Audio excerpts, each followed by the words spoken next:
D'accord. Voilà. En fait, l'objectif de la visite guidée, c'est de mieux vous expliquer en fait la certification Windows Server, le programme de la formation et comment ça va se passer, etc. Moi, comme je vous l'ai dit tantôt, je suis la responsable administrative de 3C.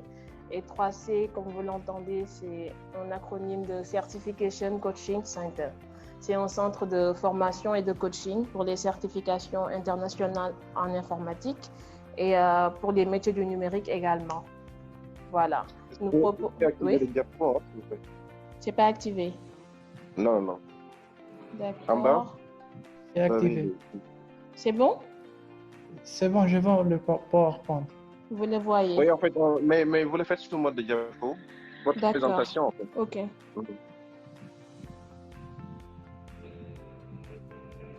C'est le dernier. Voilà. Ok. Je vais prendre celui-là. C'est bon? Oui, parfait.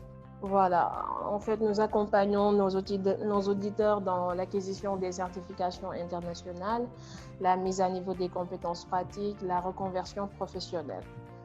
Et parmi nos offres de formation, nous avons les certifications en Cisco, Microsoft, en management des systèmes d'information, en gestion de projet, en marketing digital et également en ICDL. Voilà. Et ces offres-là, comment on les propose? Soit ça se fait en séminaire. En séminaire, c'est pour les professionnels. D'habitude, ce sont les entreprises qui financent pour les participants. Et c'est full-time en fait, en plein temps, toute la journée du lundi au vendredi, selon le volume horaire. Également, nous avons les offres bridge pour les étudiants et particuliers et ce sont des formules en cours de week-end, au cours du soir, pendant 1 mois ou 2 mois également selon la formation. Voilà. Et également les skill-up. Les skill-up, ce sont des ateliers sur les métiers du numérique également et la durée est de 10 heures en fait. Ce ne sont pas de longue durée. Voilà. Nous allons aller par rapport au programme MCSA. Voici le plan que nous allons aborder. D'abord, nous allons faire la présentation du programme et après les avantages. Et on vous donnera la parole par rapport à vos questions et nous répondrons par la suite, Monsieur John et moi. Voilà, présentation du programme. C'est bon. Oui, pour le Okay, MCSA. Non, je vais juste introduire, comme ça, Monsieur John va aller dans les détails. Très bien, c'est bon? c'est bon. Parfait. Voilà. Nous, par rapport au MCSA, la certification en Windows Server, d'abord, ce programme a 3 modules. Le premier, il s'agit de l'installation et configuration, c'est le 70-410 qui est là, suivi de l'administration, le 70-411 et en finale, la configuration des services avancés 70-412. Et pour chaque module, nous offrons d'abord la formation pour une durée de 35 heures, suivi d'un coaching qui est offert et le passage à l'examen de certification. Voilà en gros. Maintenant, Monsieur John, vous avez la parole concernant les détails du programme. D'accord, merci beaucoup Joséphine. Je vous en prie. Merci Joséphine. Alors, donc je me suis déjà présenté, je pense, tout à l'heure, John Mohamedou. Bon, je suis formateur à C3CI et consultant également sur tout ce qui est technologie de Microsoft à C3C, technologie de virtualisation, etc. Alors, comme elle l'a si bien dit, le parcours MCSR, d'abord, ça signifie Microsoft Certified System Administrator, donc l'administration de Microsoft Windows Server. Donc, ce programme, en fait, ce parcours est composé de 3 examens, de 3 modules. Donc, vous avez d'abord le cours 70-410. Ensuite, vous avez, bon, je ne parle même pas de cours, ce sera plutôt le passage de l'examen 70-410, le 411 et le 412. Donc, si vous réussissez à ces 3 certification, vous devenez ce qu'on appelle un MCSA. Donc, juste un peu pour donner un peu les chiffres, au Sénégal, pour les MCSA actuellement qui sont en cours, on en a que 3. Donc, il n'y a que 3 MCSA. Bon, il y en avait 5, bien sûr, mais comme vous le savez, chez Microsoft,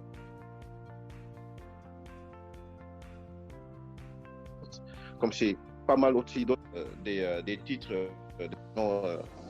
qu'il faudra renouveler. Donc, le renouvellement est extrêmement important.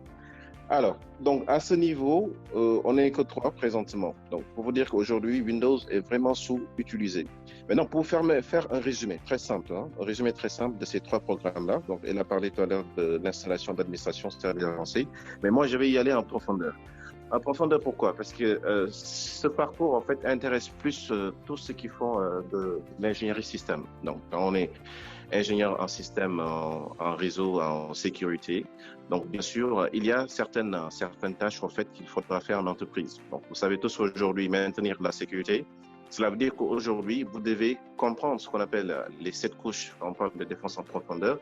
Mais encore, il faudra aussi comprendre les piliers dans la sécurité informatique. Alors, cela veut dire quoi? Si vous êtes ingénieur aujourd'hui, vous ne pouvez pas tout faire de bout en bout, c'est pas possible. Il faut aujourd'hui comprendre ces 7 couches et voir quelles sont les couches sur lesquelles vous allez intervenir. Nous allons beaucoup discuter par rapport à ces couches-là que vous allez faire en entreprise. Qu'est-ce que, en fait, le parcours de Microsoft MCSA vous offre? Déjà, en milieu d'entreprise, la couche la plus basse, c'est ce qu'on appelle la couche de sensibilisation. C'est là où vous allez définir les procédures, les politiques de l'entreprise en général. Sur cette couche-là, ceux qui interviennent, c'est soit parfois des cabinets externes, comme le cabinet Mazars, donc qui interviennent un peu plus sur tout ce qui touche le management des systèmes d'information, qui sont des concepts théoriques plutôt que pratiques. Après cette couche de sensibilisation des utilisateurs, il y a une deuxième couche qui vient, c'est la couche de la sécurité physique.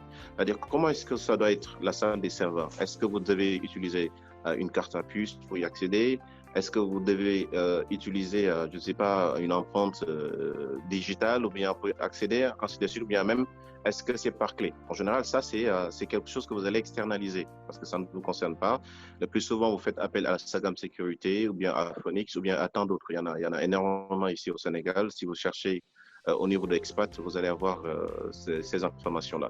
Mais après ces 2 couches, le troisième couche qui vient, c'est le couche de périmètre. C'est là où quand même les ingénieurs en CCNA, bon, tous ceux qui sont bien dessus, c'est là où ils interviennent. Ils interviennent sur les couches de périmètre, en mettant en place bien sûr les réseaux de périmètre, ça veut dire les pare-feux, etc. Et après cette couche-là, ils mettent en place ce qu'on appelle, il y a ce qu'on appelle la couche de réseau. Donc c'est dans la couche de réseau que vous allez faire vos segmentations. Donc, mettre en place les IPsec, les NIDS, tout ce que vous voulez. Après cette couche, j'ai déjà listé 4 couches. Sensibilisation, la couche de la sécurité physique. J'ai également listé la couche de périmètre et la couche des réseaux. Alors, après cette couche, vous avez les 3 couches les plus importantes. Les 3 couches les plus importantes, c'est quoi? C'est la couche d'application. C'est la couche d'abord DOT, les machines DOT. C'est la couche d'application et enfin la couche données. Parce que la personne qui vous attaque, au fait, ce qui l'intéresse après, ce sont les données. Alors, si vous êtes ingénieur système et que vous êtes plus sur le CCNA que sur le Microsoft, vous n'allez intervenir que sur les 2 couches, c'est-à-dire la couche périmètre et la couche réseau. Mais ce qu'il faut comprendre, ces 2 couches-là, vous intervenez pendant 2 ou 3 mois, etc., ou bien après faire juste un suivi. Mais il y a des couches, les 3 dernières couches avec lesquelles vous allez intervenir. Donc, c'est un ensemble, en fait. Aujourd'hui, avoir les compétences en CCNA et avoir les compétences en Microsoft va vous permettre un peu de pouvoir gérer toutes ces 7 couches-là dont je viens de lister. Bien sûr, il y a certaines couches que vous allez externaliser.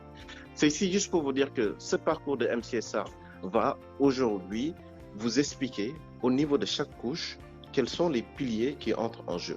Je donne un exemple très simple. Il y a aujourd'hui, en fonction de ces couches-là, ce sont les domaines d'application, mais quand je prends les couches de la sécurité informatique, les piliers plutôt, ils sont au nombre de 5. Il y a la disponibilité, il y a l'intégrité, il y a la confidentialité, la non-répudiation et il y a l'authentification. Lorsque je prends la couche de données, quels sont les piliers qui entrent en jeu? Lorsque je prends la couche des autres, quels sont les piliers qui entrent en jeu? Lorsque je prends la couche du réseau, quels sont les piliers qui entrent en jeu? Lorsque je prends la couche du périmètre, quels sont les piliers qui entrent en jeu? Et ces piliers-là, aujourd'hui, tous ces piliers-là et toutes ces couches-là sont répercutés sur le programme de Microsoft, notamment dans le domaine 70-410, dans le 411 et dans le 412. Donc, juste pour vous montrer que c'est vraiment un parcours qui est très riche, Parce que j'ai l'habitude de le dire, Microsoft est très sous-utilisé en général dans les entreprises, mais c'est quelque chose que vous allez voir, il y a énormément de valeur ajoutée. Donc, je vous conseillerais vivement à essayer à découvrir un peu le programme. Je pourrais prendre peut-être plus d'une heure de temps à vous expliquer uniquement le 70-410. Mais voilà, j'ai essayé de faire juste un résumé, en attendant bien sûr d'avoir, si vous avez des questions auxquelles on pourra bien vouloir y répondre. Merci.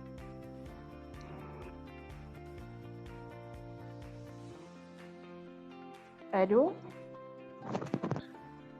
Allô, oui. Merci, Monsieur John. Donc, on peut poursuivre par rapport à la présentation du programme. Allô? Oui, bien sûr, allez-y. Oui, d'accord. Après, si certains d'entre eux ont des questions, ils peuvent toujours les poser. Vous avez des questions? D'abord qu'il termine là, on pourra poser des questions. D'accord. Donc, on poursuit. Alors, Monsieur John, les avantages du programme? Très bien, allez-y. Bon, je pense que j'ai essayé de faire un tout. Donc, par rapport aux explications, les avantages, vraiment, c'est d'abord de détenir la certif. Parce que, comme je l'ai dit, en fait, nous sommes que 3 au Sénégal actuellement à désigner ces certifs-là. Et j'avoue qu'il y a énormément d'avantages. Il y a énormément d'avantages déjà dans le cadre des soumissionnaires, ceux qui soumissionnent le marché. Moi, je travaille avec pas mal de consultants qui sont ici au Sénégal, parce que tout simplement, parfois, quand ils ont besoin de gagner des marchés, ce qui est demandé derrière, c'est bien sûr d'avoir au moins un certifié à MCSA, voilà, que ce soit 2012 ou 2016 pour une mise à niveau, etc. Donc ça, pour moi, c'est déjà la valeur ajoutée. L'autre, c'est quoi l'avantage? C'est les certifications, ils valident vos compétences. Donc aujourd'hui, vous pouvez aller aux États-Unis, en France, partout ailleurs, au Canada. Alors, vous pouvez, si vous présentez votre diplôme, il y a tout un cursus aujourd'hui, tout un parcours pour faire la vérification de ce diplôme-là. Tandis que si vous êtes certifié, vous avez un numéro. Il suffit tout simplement que l'employeur se rapproche du site de Microsoft avec Certimétrique et tout, et qu'il mette votre ID. Et il pourra savoir l'authenticité de ce document, voir un peu si vous êtes certifié ou pas. Et cette certification demande énormément de concentration. Donc, ça demande beaucoup de concentration. Et je pense qu'avec vraiment les formules que MCSA, que C3C a développé à ce niveau, je pense que vraiment c'est une aubaine, hein, que j'ai l'habitude de le dire, parce que déjà, là, dans les autres entités, peut-être après Joséphine pourra revenir un peu sur les prix. Donc, c'est vraiment quelque chose de professionnel, de prix promotionnel, vraiment que vous pouvez bénéficier. Voilà. D'accord. Merci beaucoup. Vous avez des questions? Oui, on vous entend, Joséphine. Voilà. Maintenant, par rapport à la session que nous avons programmée, concernant le premier module qui est l'installation, ça se fera de juillet en août. Ainsi, au mois de septembre, ce sera le module 2, administration, et le module 3 se fera en octobre. Et après cela, il y aura un coaching de 10 heures, comme l'a dit tantôt M. John, avant les passages à l'examen de certification. D'accord. Voilà. Ça, je l'ai expliqué au début par rapport aux formules que nous avons par rapport à la certification Windows Server. D'abord, il y a la formule Prime pour ceux qui sont en entreprise, les professionnels. Et c'est un séminaire, durée de 5 jours, c'est-à-dire 40 heures pour chaque module. Et le prix d'un module est à 450 000. 450 000 pour la formation et l'examen de certification par module. Maintenant, pour la formule brute, c'est-à-dire la session qui va débuter en juillet pour les étudiants et professionnels, ça se fera en cours de week-end. 4 week-ends par module, 40 heures pour la formation, suivi d'un coaching et le passage d'examen à un module. Donc, le prix est à 250 000 par module, formation et examen de certification.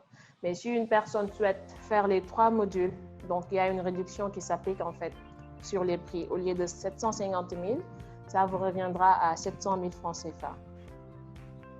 Vous avez compris? D'accord. D'accord. Et les formules cours de week-end, c'est les samedis et dimanches de 9h à 14h.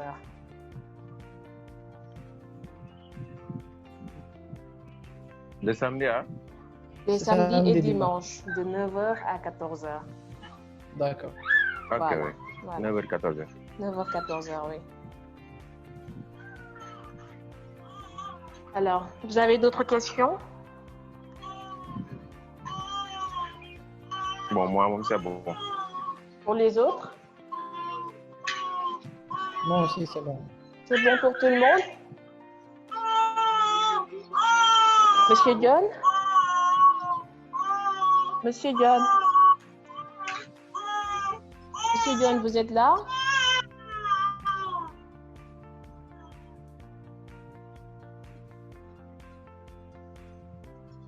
Oui, alors c'est bon? Voilà, oui, nous sommes à la conclusion. Si vous avez quelque chose à augmenter ou...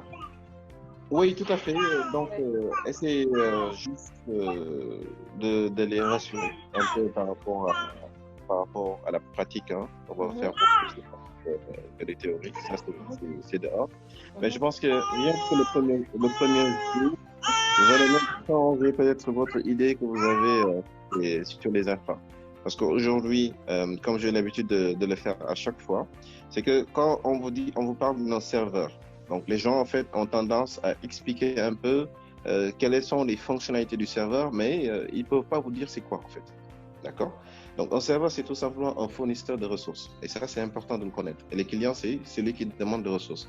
Mais ce qui est extraordinaire de comprendre, aujourd'hui, vous pouvez vous déplacer dans un milieu IT auprès d'un responsable DSI. Vous venez en dépannage, vous lui dites, écoutez, c'est quoi l'état de ce serveur-là? Et automatiquement, il se perd. Il vous dit, c'est un serveur. Alors que le serveur a 3 étapes. Donc, parfois, tantôt, on parle de serveur autonome, tantôt, on parle de serveur membre ou bien un contrôleur de domaine. Et Microsoft, de la manière dont il a formulé les cours, vous allez entendre beaucoup de choses comme la forêt, n'est-ce pas, comme les arbres, comme les arborescences, comme les domaines qui sont des limites administratives. Et tout ça, c'est des choses qui sont essentielles. Moi, j'ai l'habitude de donner l'exemple comme dans un pays où vous avez un chef, le chef, après vous avez les ministres, après les ministres, vous avez bien sûr peut-être le bas peuple, si je pourrais l'appeler ainsi. Mais c'est de la même manière également dans une infrastructure. Il y a toujours un serveur qui est le maître de l'infra. Et ce serveur-là, on parle de contrôleur de domaine. Et d'ailleurs, même parmi ces contrôleurs de domaine, il y a ce qu'on appelle le PDC, qui est le Primary Domain Controller. Donc c'est lui le chef d'orchestre. S'il est en panne, ça veut dire tout est en panne. C'est pas possible. Si le PDC ne marche pas, tout s'arrête. Donc, après les PDC, bien sûr, il y a soit d'autres DC, ce qu'on appelle des contrôles de domaine secondaires, parce que les contrôles de domaine sont chargés aujourd'hui d'authentifier les clients. Donc, une fois ce que vous comprenez ces contrôles de domaine-là, donc qui est un état des serveurs, ensuite, il vient ce qu'on appelle les serveurs membres. Parce qu'aujourd'hui, si vous devez installer DHCP, ou bien vous devez installer WSUS, ou bien WDS, ainsi des rôles qui sont extrêmement essentiels, vous n'allez pas le faire sur un contrôle de domaine. Vous allez le faire sur un serveur membre. Et le serveur autonome, c'est un serveur que vous avez installé à l'état vierge et voilà, qui n'a pas encore introduit, rejoint un domaine précis.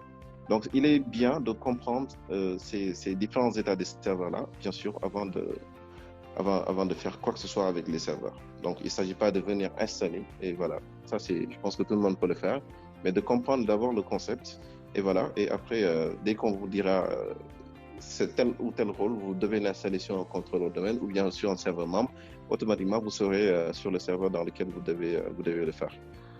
Alors ça a été un plaisir, bien sûr, de partager ce petit webinaire avec vous. Donc j'espère qu'on vous revoit très très bientôt. Donc je vous laisse avec Joséphine. Merci Monsieur John. Je vous en prie, au revoir. Merci pour la disponibilité. Au revoir. Ok, merci monsieur. Merci également à vous, les participants. Merci de votre disponibilité. Et juste ajouter que les inscriptions sont ouvertes. Si toutefois vous êtes prêts, nous vous attendons. Ok, merci beaucoup, José. Voilà, merci beaucoup, merci. Merci beaucoup à tout le monde. Allez, au revoir. Au revoir. Ok, à la prochaine.